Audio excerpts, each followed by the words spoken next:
Hi Gemini, welcome po sa ating channel. At ito ay inyong Daily Gabay Tarot reading for December 21, 2024. Please be reminded kung naka-resonate kayo, comment down. Kung hindi kayo naka-resonate, ibigay niyo po sa iba kasi general reading po ito. This is for you, Gemini, ngayong December 21, 2024.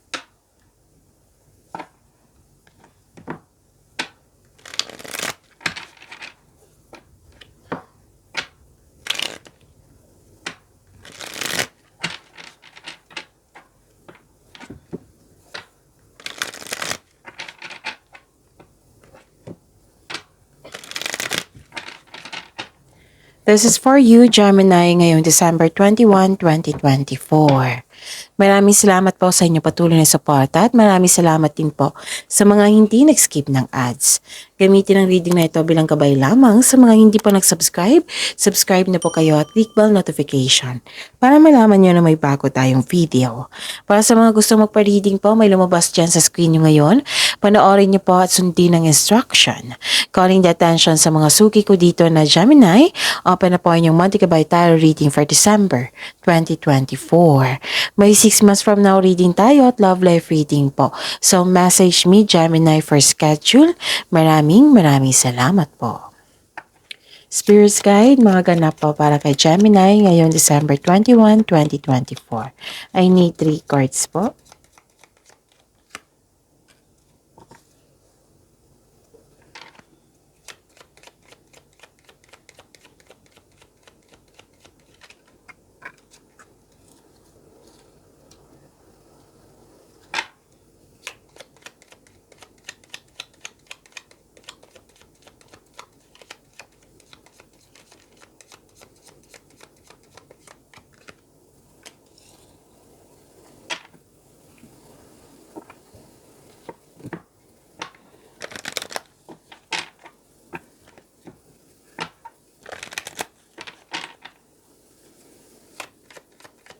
Spirits Guide, mga mensahe po para kay Gemini ngayong December 21, 2024. I need 2 cards po.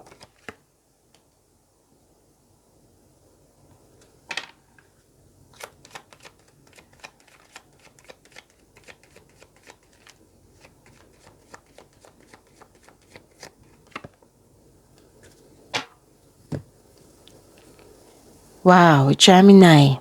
Ngayong December 21, 2024, nakita ko dito yung joy and happiness mo.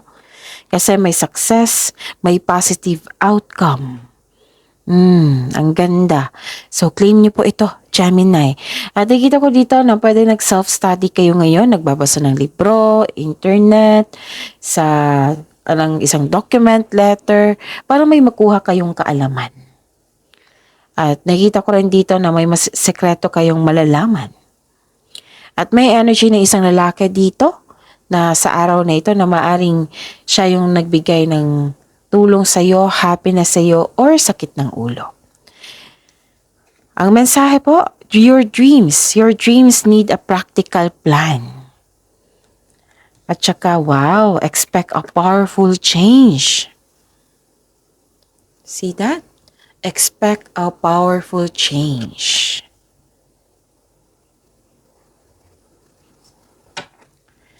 Spirits Guide, ano po yung energy ni Gemini ngayong December 21, 2024? And the clarification of this card po para kay Gemini.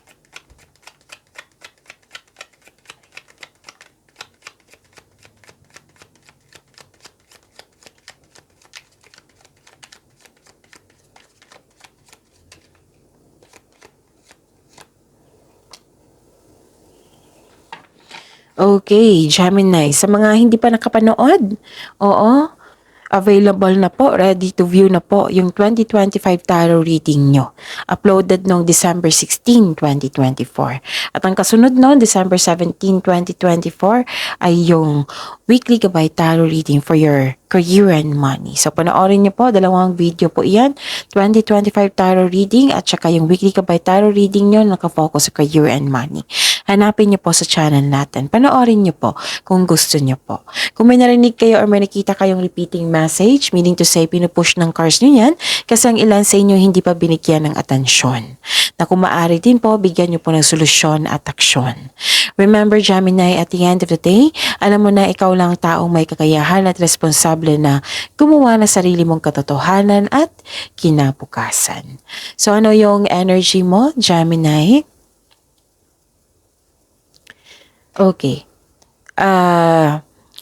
Nagpasya kayo, naging honest kayo sa inyong sarili. Nakikita ko dito, nagsaset ka ng boundaries. Matapat kayo, diretsang magsalita, seryoso, respetadong tao, nagsaset ng boundaries. Okay? So marami na kayong experience. Marami na kayong experience sa buhay. May lumabas dito na na energy ng isang single parent or mother figure. Tapos magaling maggawa ng desisyon. Oo, manindigan para sa iyong paniniwala, sa iyong mga paniniwala. Focus on your logical at katwiran kaysa umasa sa inyong emotion. And this card asks you na to use your intuition para gabayan ka. Okay? So, makinig sa inyong intuition. Okay. Tsakin niyo po daw na makagawa kayo ng diskarte sa inyong kaperahan at layunin. Kaya nga may lumabas dito na your dreams need a practical plan. Okay? Ano pa? Nakikita ko rin dito na nagkaroon po ng pwedeng may bagong relasyon, bagong kaibigan, bagong connection. Oo. Naka-receive kayo ng unconditional love. This is new feelings also. Pwedeng bagong kaibigan, bagong connection yan. Oo. Nagkaroon ng pleasure, nagkaroon ng panahon sa sarili. Ang ilan sa inyo dito nagpaganda, nagpagwapo. Nakita ko dito yung self-love. And this is also new beginning. New beginning ito eh. So, this card tells you na the divine is offering you a new love. Yes, may parating na bagong pag-ibig which can arrive in many forms such as self-love, new relationship, or a new connection sa isang tao na magbibigay sa iyo ng love, peace, and happiness sa iyong buhay. So this card asks you to be open sa pag-receive ng gift na ito dahil ito ay nakatadhana sa iyo. So dapat open arms mong tanggapin ito. Open your heart and receive the emotions around you. Pwede din itong may parating na job opportunity or new sources of income na maaring maka-enhance sa inyong kaperahan, sa inyong posisyon. Kaya sabi ng card niya dito, wag niyo pong palampasin ang pagkakataon ito. Pwede din enjoy ka sa inyong trabaho ngayon o magaan kasama yung mga kasamahan dyan. So, some of you, ikaw ay nagpo-focus sa self-love and taking time for yourself para magkaroon ng personal development. Okay? Spirits guide for year and money ni Gemini ngayong December 21, 2024.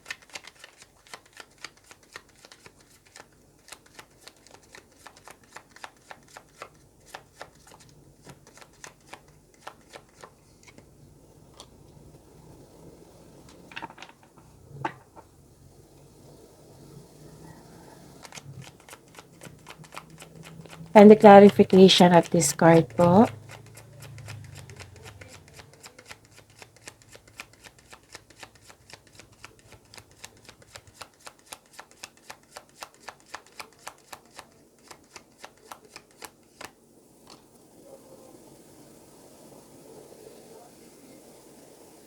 Okay. Sa career and money nyo, Gemini,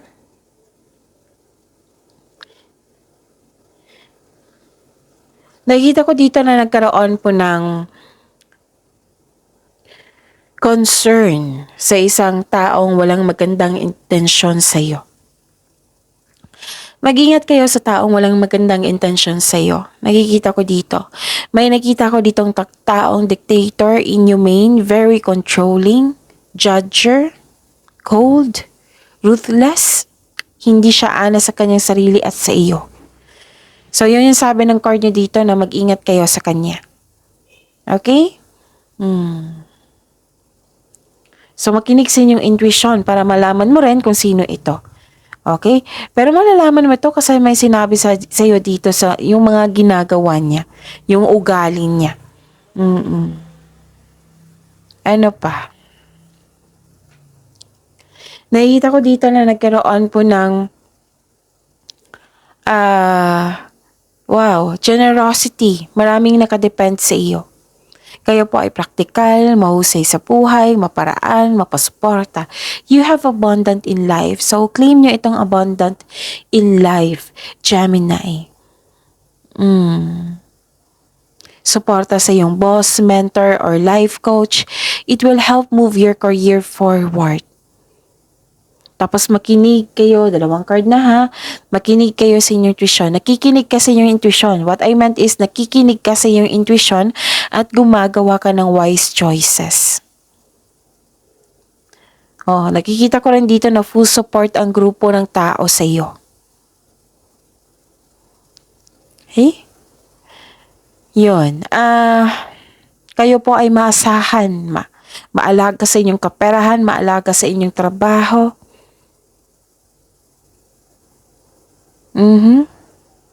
So, claim this, abundant in life, abundance po. Actually, okay.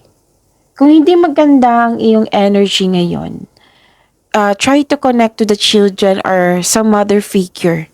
Kasi nakita ko dito mare-refresh yung energy mo. Okay? So, yun. Okay. So, this card asks you to take care of your health, spend time ka rin sa nature, paglilinis ng bahay, cooking, or gardening. It will help you relax. So, claim this abundance. Claim this abundant in life. Ang ganda niyan. Ang laking blessing niyan. Okay? So, naging generous din kayo sa inyong kapwa. Gemini.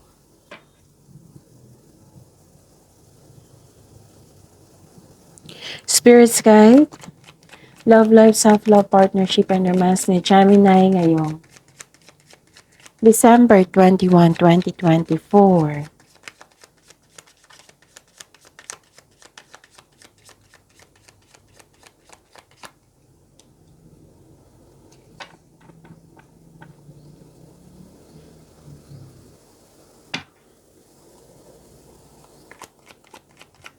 The clarification of this card po.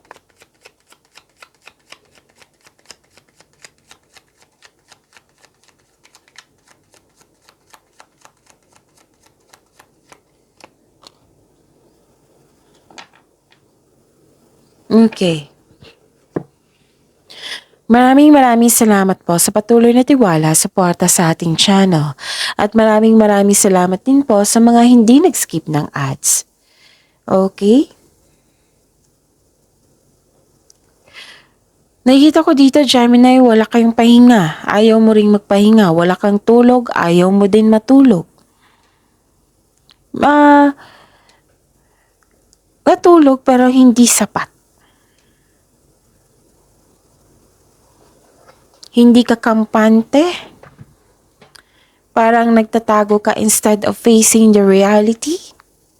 Parang hinahayaan mo ang tao na saktan ka. Avoiding self-reflection. So, kailangan nyo ng time for reflection ito, Gemini. Kasi kung hindi, mapapagod kayo. Kasi ayaw mo magpahinga, ayaw mo din matulog. Kung hindi mo, kailangan mo kasi mag-relax dito Kailangan nyo maging calm, balance, mag-relax.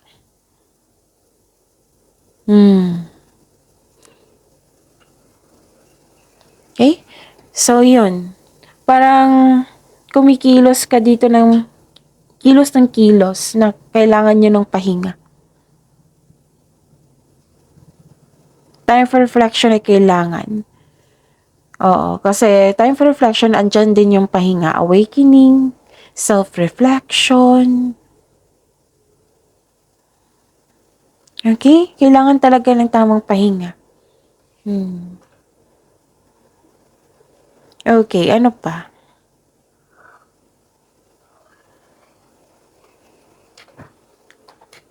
Okay. Some of you may naalala na nag-cause ng trauma sa'yo. Na medyo, yung nakita ko yung grief or sadness dito.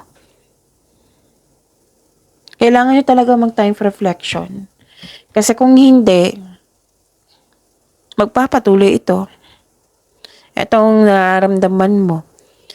Pwede din na may naalala kayo or may takot kayong maulit yung trauma. May ganyan na ganap. Ako nakikita dito. Pwedeng naalala ito. So, ang sabi ng card niyo po dito na sa mga nag-alala, this is only temporary po. Lilipas din po ito. I-acknowledge mo lang yung nararamdaman mong sadness ba, disappointment ba, para ma-express ito na at ma-release. Kung kailangan iiyak nyo po. Kasi crying is a very healthy thing to do. It relieves stress, ease pain, and cleanses our soul.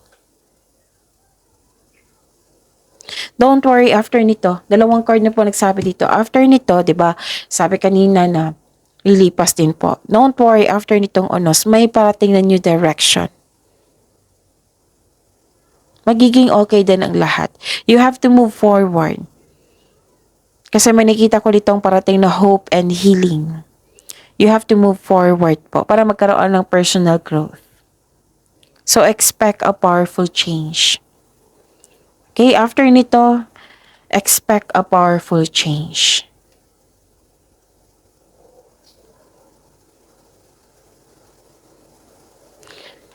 Okay? So, yun. Kung kailangan talaga kailangan yung nakikita ko naman dito yung sipag nyo. Tapos may naalala kayo na kailangan yung mag-time for reflection. Kailangan yung i-release yan.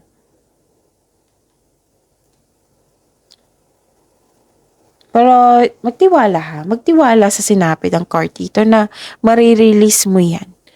Kaya you have to move forward.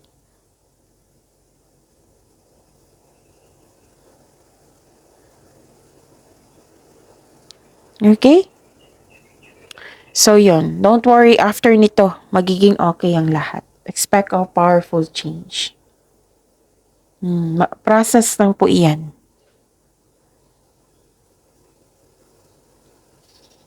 May problema si Gemini dito. Pwedeng sa family ito, sa personal life mo. Pero nagpaalala to sa iyo Naalala mo yung trauma or may takot kang maranasan yung trauma na iyon. So you have to move forward. Lilipas din po ito.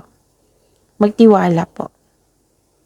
If I were you, focus kayo sa binigay na blessing sa inyo, pagyamanin nyo. Okay? So yun, this is good kasi nakikita ko dito na you are very generous sa kapwa nyo. Lalo na't yung ideas nyo. Sa mga taong hindi alam, binigyan mo talaga ng ideas. That ideas is a blessing. That is generosity. Nag-share ka ng blessing. Sa mga hindi nakakaalam, ideas is a blessing. Okay? So yun. You are loved. Attract positivity, positive affirmation. I am loved, I am healthy, I am blessed, I am safe, and so on. Yan, nakakabuti yan sa iyo. Attract. And i-pray. I-pray nyo. I-pray nyo yan kay God, Gemini. Isuko mo lahat yung worries mo. Magtiwala po. sa darating na pagbabago, expect a powerful change kasi ito ay para sa iyong kaunlaran.